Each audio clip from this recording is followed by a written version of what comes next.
সংস্কার খুব বড় স্বপ্ন, ঐক্য তার জন্য দরকার, নির্বাচনে যেতে হবে, কিন্তু তার আগে মানুষকে স্বস্তি দিতে হবে। সংস্কারের ব্যাপারে কাঠামোগত প্রশাসনিক সংস্কার ইত্যাদি বিষয়ে অনেক আলোচনা হয়েছে এবং আমরা সকলেই একমত হব সেই যেই বন্দোবস্ততেই আমরা পৌঁছাতে চাচ্ছি সেটার ব্যাপারে।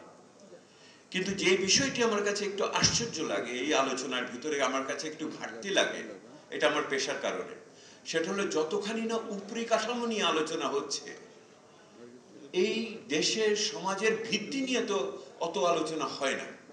আমি আপনাদের বলছি, এই যে যত আলোচনা শুনলেন, এর ভিতরে কি একবার শুনেছেন আপনারা গার্মেন্টস শ্রমিকের বেতন কত হবে, সে ন্যায্য মজুরি কিভাবে পাবে, এমন ফসল আসছে আমার কৃষক দাম পাবে কিনা?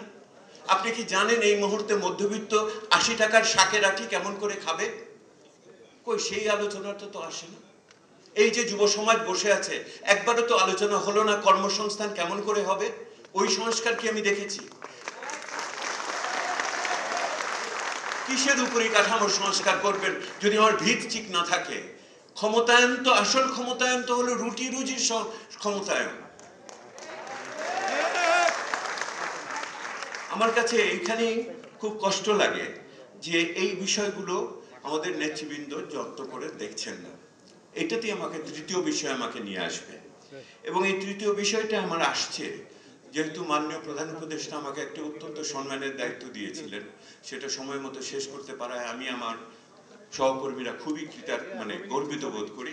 আমরা শ্বেতপত্র রচনা করেছি, আপনারা কল্পনা করতে পারবেন না, সকলে মিলে আমরা বলেছি দেশের ভিতরে লুণ্ঠন হয়েছে। লুণ্ঠনের যে কি মাত্রা, ওইটা আমরা গবেষণা না করলে আপনারা কল্পনা করতে পারবেন না কি ভয়ঙ্কর অর্থনৈতিক পরিস্থিতির ভিতরে আমরা উত্তরাধিকার সূত্রে পেয়েছি, এবং এটা তো সব ঠিক করতে হবে।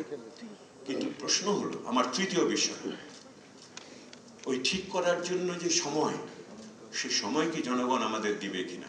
বলেছেন আপনি রাজনীতিবিদদের কথা যুক্ত করার কথা, আমি একমত হলাম, কিন্তু যেই লোকটি এই মুহূর্তে বাজারে যে চাল কিনতে পারে না, এই মুহূর্তে আপনারা সরকারি কর্মচারীদের মহার্ঘ ভাতা আলোচনা করছেন, বাদ বাকি মানুষ কোথা থেকে মহার্ঘ ভাতা পাবে সেই আলোচনা তো শুনি না। একবারও শুনেছেন আপনারা এই কথা কারোর মুখের থেকে? এই মানুষগুলো এই যুব সমাজের ভিতরে, শিক্ষিত যুব সমাজের ভিতরে তারা কিভাবে কোনো যুব ভাতা প্রচলন হবে কিনা সেটা কি শুনলাম